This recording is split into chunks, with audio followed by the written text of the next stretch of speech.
Hey, boys and girls in video land, it's Lou. How you doing? My green screen's a little off here, but that's okay.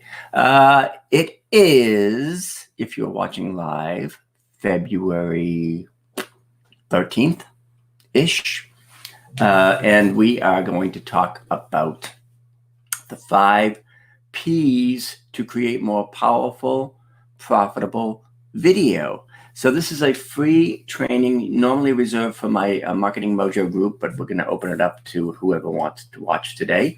So I'm going to go and share my slides right now, and we'll get this show on the road. Let me share my screen here. In fact, I think what I'll do, even though I won't be able to see the Facebook Live, is I will just go full screen and share just that for now. All right, cool. So this is, without any further ado, the 5 P's to create more powerful, profitable video. I hope you like alliteration because we got lots of it. Anyway, I'm Lou. You guys probably know me for the most part, and I've been doing this for quite a while. I wrote a book called Video Marketing Rules: How to Win in a World Gone Video, and some of the goodies we're going to talk about here are in that. We're going to talk about a 5-step process to create better video consistently and easily. And I'll give you a little preview here. The 5 P's are purpose, how to establish your video goals and objectives; premise, those are the steps to develop your video content and messaging. So your premise is essentially your script. Production, we're going to look at some of the best webcams, mics, editing tools, etc., plus some shooting tips, shortcuts, and tricks to turn amateurs into pros overnight. The 4th P is promotion, and that is essentially distribution, getting your video out there. And finally, profit, how to turn your video content into cashola. I want to share a couple of compelling statistics before we jump in. And one of those is that 33% of online activity now is spent watching video. In addition, we also know that marketers who use video grow their revenue 49% faster than non-video users. 85% of people consider video to be an important part of marketing, and 81% of businesses use video as a marketing tool. Another 81% say video influences buying decisions. So this is interesting. Video content earns 12 times more shares than text and images combined, and viewers retain 95% of a message when they see it in video versus just 10% when they see it in text.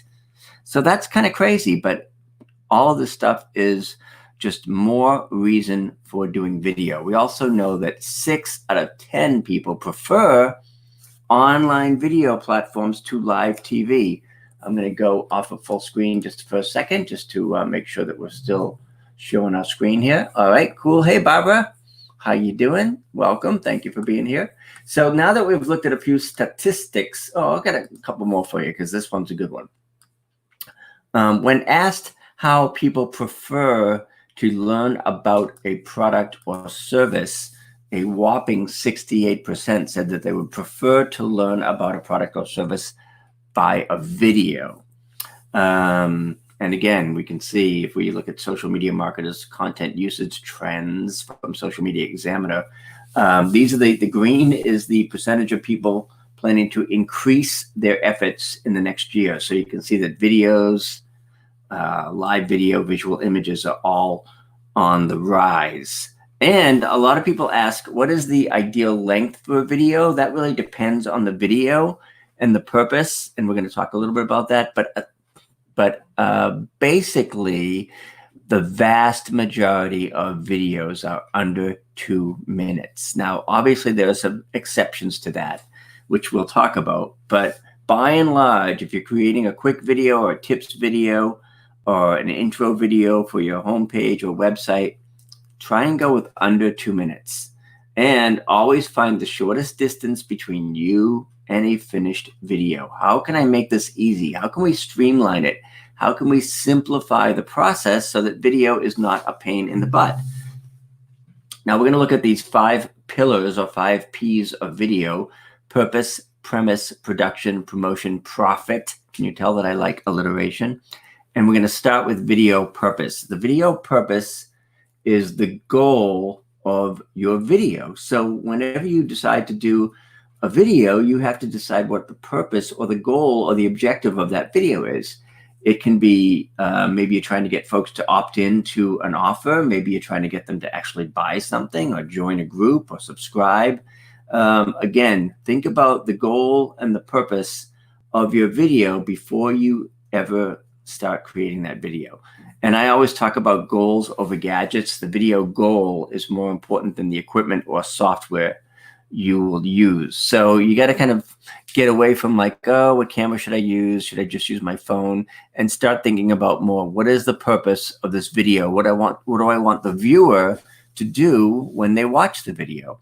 So be strategic, but don't overthink it. Don't get bogged down too much. Again, the purpose of your video could be a sales or promotion video. It can be video tips or how-to videos. Those are, you can do an educational or an explainer video, a webinar video like this one. Even though this is like a half-hour, 40-minute webinar, it's still a video and will be website homepage video, speaker reel, customer testimonial, live video like we're doing here on Facebook, YouTube, or even personalized video like video email. So think about every video that you do has a purpose and a. If we look at this Vidyard study, the types of videos that businesses are already investing in, and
we're coming back, baby. All right, sorry about that. Apparently, we lost our stream, but we are going to forge ahead now, and I'm going to share my screen again, and we're going to try this again. Sorry about that, guys. I don't know what happened there. Usually, StreamYard is pretty reliable. In any event, we are moving right along now, and we're going to look at video premise. The video premise is your message, the content of your video. Let me go full screen here so that you can see this a little bit better. And I'm going to keep this open in case we lose it again so that we can reconnect. So again, what? You can't hear me. What is up with that? Wow. Usually StreamYard is really, really reliable. And today we're having all kinds of interesting issues with it. So let me know, Layla, if you can hear me now. Check, check, check. Hello, hello, hello. Hopefully you Let's see now. Hello, hello. Can you hear me now? Can you hear me now? Let's see. Mute, unmute. Okay, I think we're back. Oh my goodness, we are having all kinds of interesting issues with StreamYard today, and that is a damn shame. But we are going to forge ahead and see if we can continue here. All right, we're talking about video premise. I'm going to go full screen here. Let me know if everything looks okay. And your premise is your message. Your premise is the content of your video. One of the few things I actually remember from college a million years ago is the attention, interest, desire, action formula. And that is still a tried and true formula for creating videos. You want to grab the viewer's attention. You want to maintain their interest. You want to create some kind of desire, or what do you want the viewer to do? And then, of course, the action is the call to action.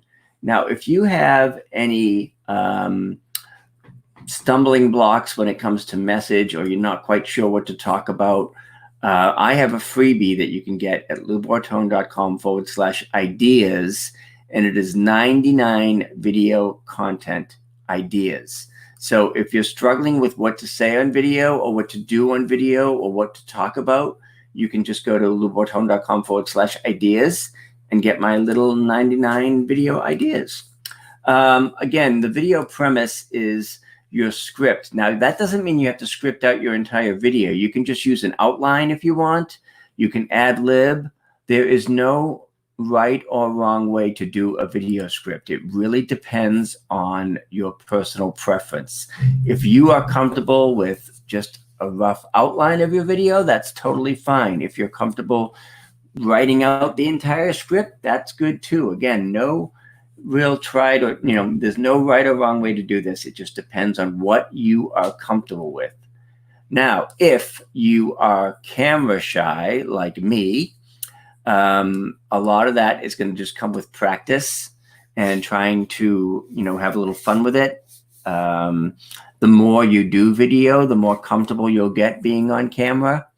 And oftentimes I suggest folks start with Facebook Live, because that can be a little less intimidating. Again, here on Facebook Live right now, because I'm using StreamYard, I don't even have to be on camera. I can just show my slides. So you can always do off-camera methods as well. And videos are not just on camera. A video can be on camera or off camera. On-camera videos are things like your welcome a homepage video. We would probably want to see you in that particular video. A video tips series, you probably want to be on camera for those. About me video, obviously, you want to be on camera for an about me video. Facebook Live, they do tend to be on camera, not always. Interviews, testimonials, those are examples of on-camera videos. Whereas off-camera videos are things like webinars, tutorials, like you can see here in this webinar, I'm showing slides right now. I could pop on camera if I want, but I can also just show my slides. So now I'm off camera.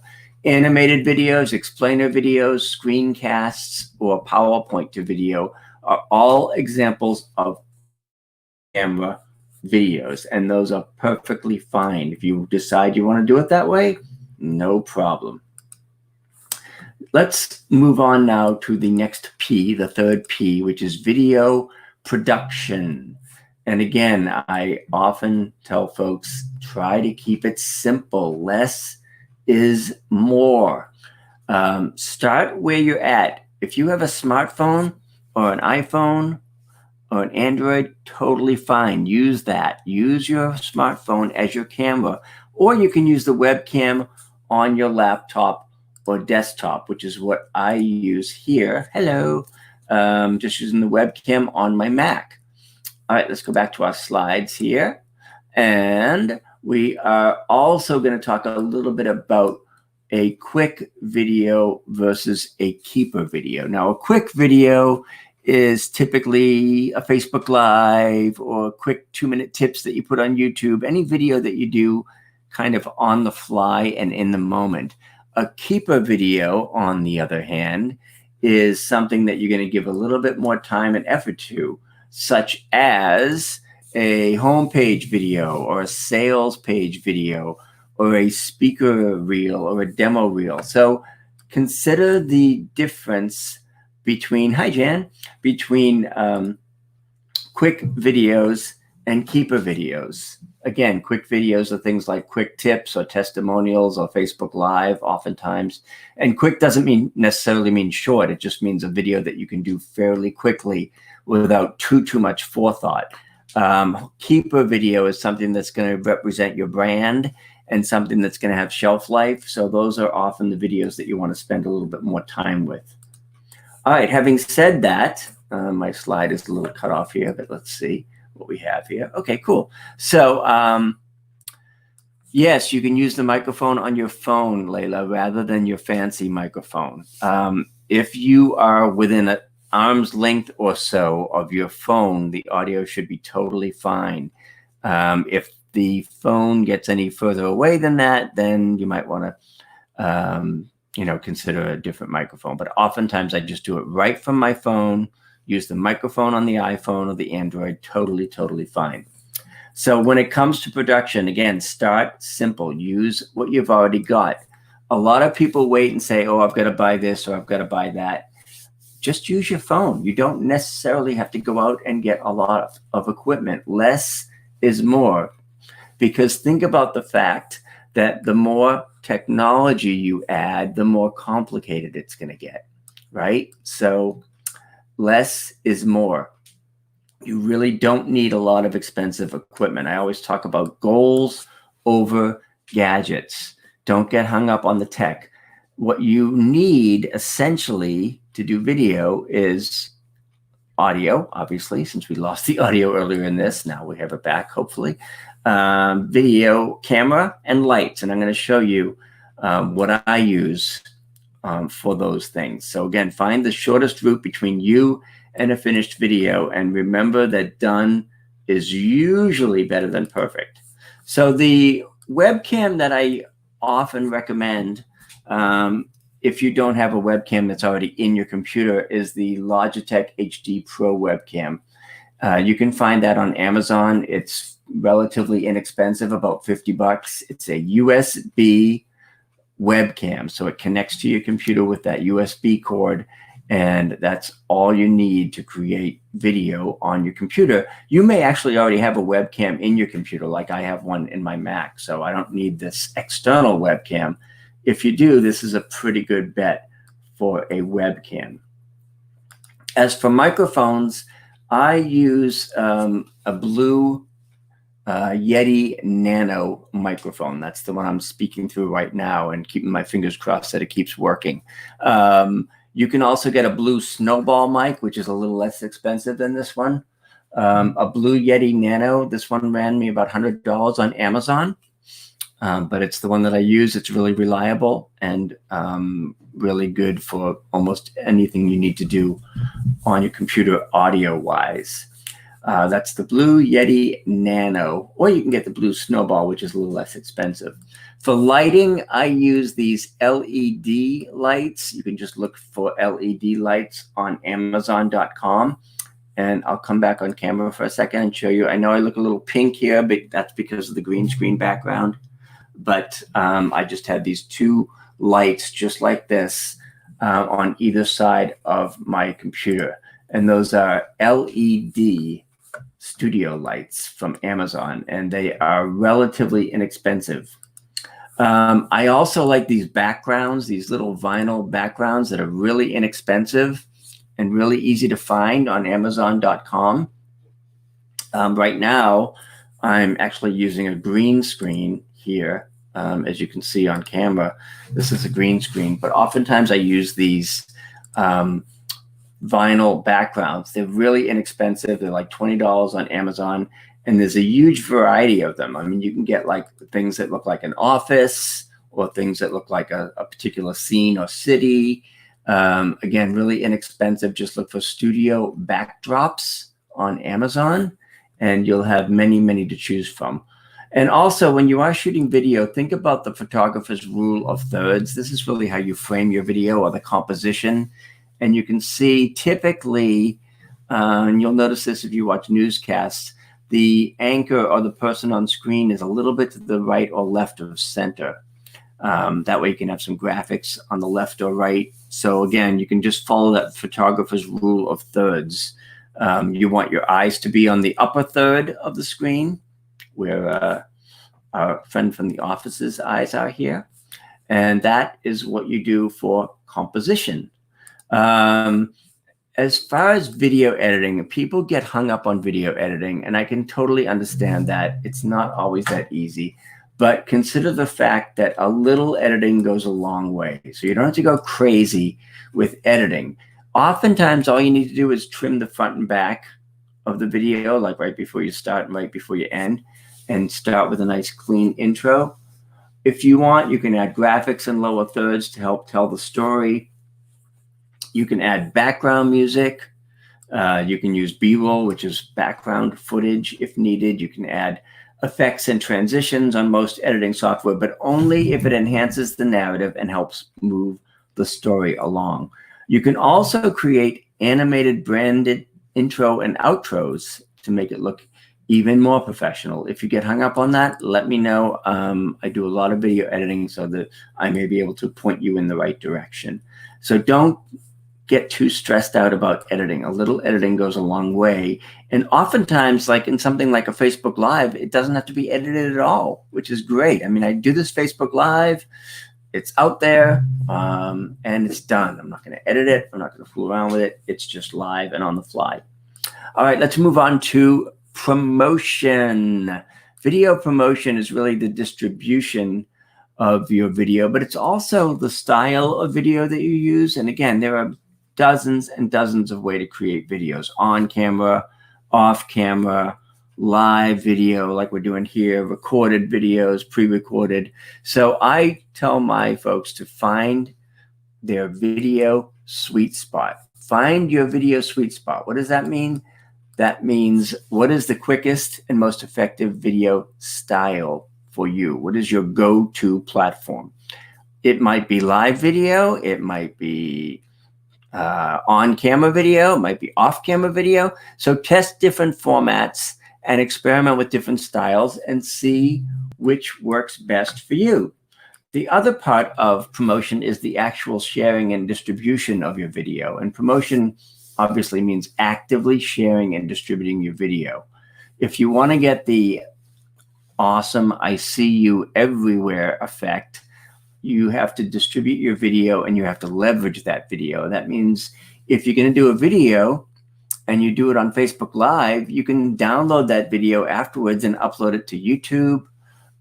You might be able to put it on LinkedIn if it's under 10 minutes. You can do all kinds of different videos in all kinds of different places. So consider the many different platforms that you have for your videos. And again, leverage is really just repurposing your video across all platforms. And you can turn all of your digital assets into videos. If you have blog posts, those could be videos. If you have podcasts, those could be turned into videos. So try to repurpose your digital assets and create videos out of the stuff that you already have. And again, consistency counts. Post and pray is not a strategy. You need to post often and regularly. Typically, once a week is a good goal to shoot for posting video. All right, let's move on to my lovely little chart here of video distribution channels, and I'll show you how one video can be used across many different platforms. So if you start with your video and you post it to Facebook, maybe it's a live video. If that video is under 10 minutes, you can also post it to LinkedIn. You can put the link to the video on Twitter. You can put that video on your own website or blog, which is the real estate that you actually control. YouTube or Vimeo, obviously. YouTube is the 800-pound gorilla of video platforms. You can put the video in an email. You can even do the video on Instagram if it's under a minute. So there are many, many different ways to distribute your video, and it's actually pretty easy once you've got the first video done to repurpose it across several platforms. Jan mentions that, I'm going to post that. David Merriman Scott recommends a video on every page of your website. That is a fabulous idea. I love David Merriman Scott. I have many of his books. He is a smart dude, and I agree that every page of your video should have a website. So think about it. If you've got a home page, you want to have a video there. If you've got an About Me page, you want to have a video there. If you've got a products page, obviously, maybe you've got a sales video for that particular product. So excellent point, Jen. Thank you for sharing that. I appreciate it. All right, so we're moving on here. Oh, as long as we're on the subject of YouTube, I want to share this graphic with you that I found at oberlo.com, which says the best time to post on YouTube, according to these guys, are Thursdays and Fridays. Interesting. Okay. So viewers watch YouTube on the weekends also, so you can post on Saturdays and Sundays, and those actually get the most views. So what they are suggesting is that towards the end of the week is often a better time to post on YouTube. 12 to 4 during work days, that makes sense, or 9 a.m. to 11 a.m. on weekends. So that's kind of an interesting thought on when to post to YouTube. All right, we're moving along. We're almost done, guys. Thank you for sticking with me. I appreciate it, because we are moving into the final P, which is the all-important video profit, getting ROI from your videos, monetizing your videos. Once you've got the other steps in place, you can actually begin to think about the profit piece and monetizing your videos. And again, oftentimes that comes from creating content and having a delivery platform and distributing those videos. So monetization strategies, we'll look at a couple of these, but essentially they could include video products or courses, video webinars. I mean, you can obviously have a paid or a webinar where people have to pay to watch it. Video product launches are still pretty popular. Video events, live or virtual, and even video membership sites such as Patreon, which is sort of a crowd-funded members-only video site. So again, you can create and sell video courses like I do. That's a great way to monetize your videos, is to turn them into modules and courses. You can charge for video webinars or virtual events. You can produce virtual versions of your live events, if you're doing live events. You can create paid membership sites like Patreon.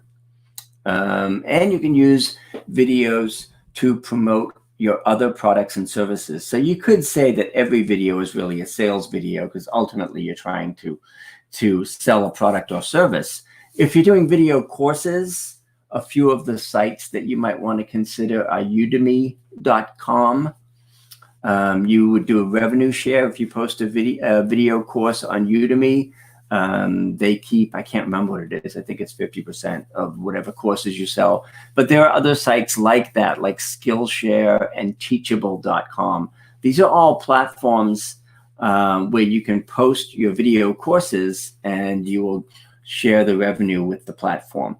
As you can see, I have done a few video courses in my day. So this is oftentimes how I'll monetize my video stuff, is I will create courses with video modules in them and video lessons, and then put them out and sell them. And I've got stuff on product creation. I've got all kinds of different courses. All right, before we wrap up, I want to share some best practices and show you a few of the things here that are overall, generally speaking, good ideas for video. Again, start with a strategy and a plan for your video. That's where the first P of purpose comes in. Quality is becoming more important. So if you can edit your videos and find an appropriate video tool, you can make it look more professional. Your content should be engaging and memorable. Your videos should be as short as possible so that you're respecting your viewers' time. When you're doing videos, the The formula is basically post, promote, and repeat. Post, promote, repeat.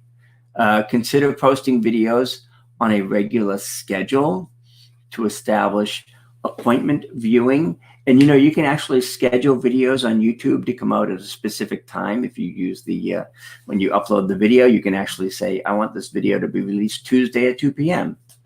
And of course, live video like this, like Facebook Live and YouTube Live, I believe is the low-hanging fruit of video marketing, because you can do it from your phone, you can do it from your computer. You don't necessarily need a third-party app like StreamYard, like I'm using here. But if you have StreamYard, it gives you the ability to be on screen and make your screen bigger, or share your screen, or have more than one person on screen.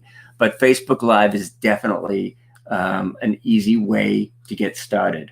Other best practices: consistency is key. Try to create and post your videos on a regular schedule.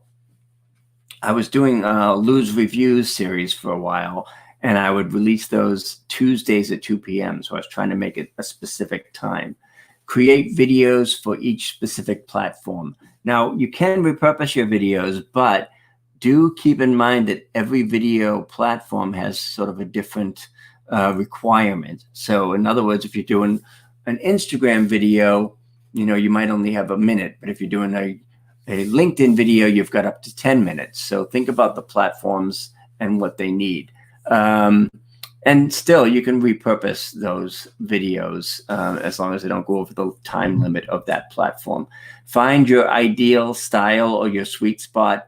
Do you like doing live video? Do you prefer on camera or off camera?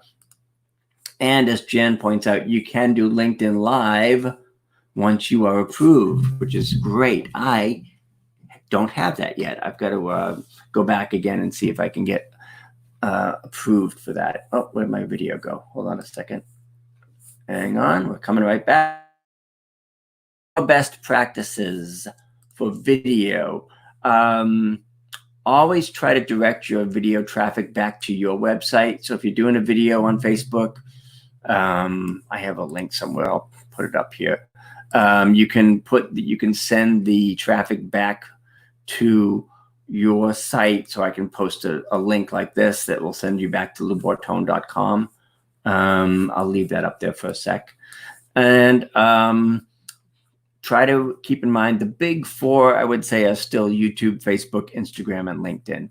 TikTok for younger viewers, I don't worry too much about that because that audience skews so young.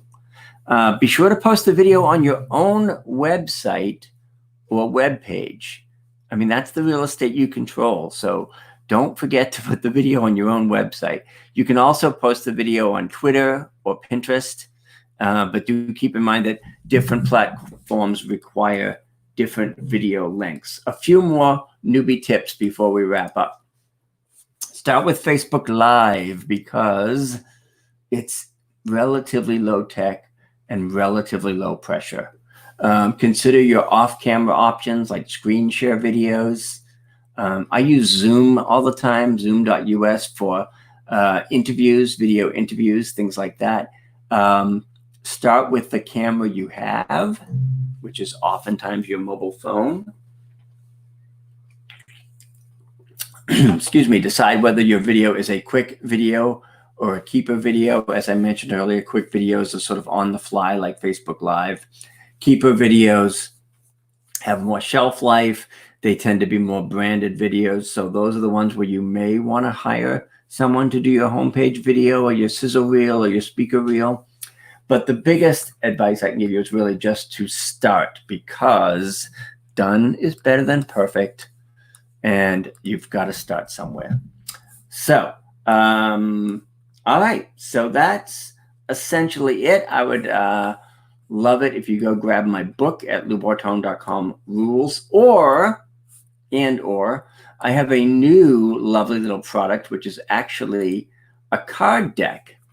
And there are 52 cards. I'll show you them here. I have them right here when I come back on camera. And you can basically pick a card. Oops, the chroma keying out here. And talk about the topic on that card. So the whole lovely little deck of cards that you can get at loubourton.com/deck. And they are video content cards. Fun, right? So you can go check those out at loubourton.com/deck. And if you're ever stuck for video ideas, you can pick a card, talk on that topic, all different topics on each card. There are 52 video content ideas, so you could do one every week if you want. So that is at loubourton.com/deck. You guys know where to find me on Facebook, Twitter, etc. And I'm going to wrap it up there. So again, thanks for being here. If you need anything, you can email me at vip@loubourton.com or visit loubourton.com. And if you want to check out that deck, let me go back to that slide here for a sec. If you want to check out that card deck on video content ideas, you can find that at loubourton.com/deck, DECK. Cool. So, we've got comments. Thanks again. Yeah, Jan, I love doing the deck. Was fun to do. And it was just a cool way to get my video ideas out there so that you always have, you can just pull a card and talk on that topic for the day. Layla asks, why do I use Zoom instead of StreamYard for interviews? If I want to pre-record the interview or edit it, I use Zoom. Where'd my screen go? It's really just a personal preference. If I use Zoom if I'm not going live to Facebook. StreamYard is specifically for Facebook Live. So that's why I use Zoom for interviews. Again, I can do, yesterday I did an interview, or I was on Irina's StreamYard, and we were both on screen, and that's a great way to share the screen as well, or share, but you can do it with Zoom or StreamYard, but StreamYard is specifically for Facebook Live, whereas Zoom is more general. You can do it anytime, anywhere. All right, I'll see if there are any more questions. Otherwise, we will wrap it up. Jen points out that you can get LinkedIn approval to do live videos on LinkedIn as well. You can do live to Facebook. You can do live to YouTube. You can do live to Instagram. So if you're into live video, that can be a really cool way to do video as well. Thanks, Jen. Yeah, this Tuscany thing is going to be unbelievable. It's going to be a full visual branding makeover. You can see I've got my Tuscany background here on my green screen, and that'll be a lot of fun. So thanks again for being here. I appreciate it, you guys. And this will be on Facebook Live and YouTube Live if you need to go back and refer to it. If you need anything, don't hesitate to reach out. Thanks. Have a great day and happy Valentine's Day. Bye for now.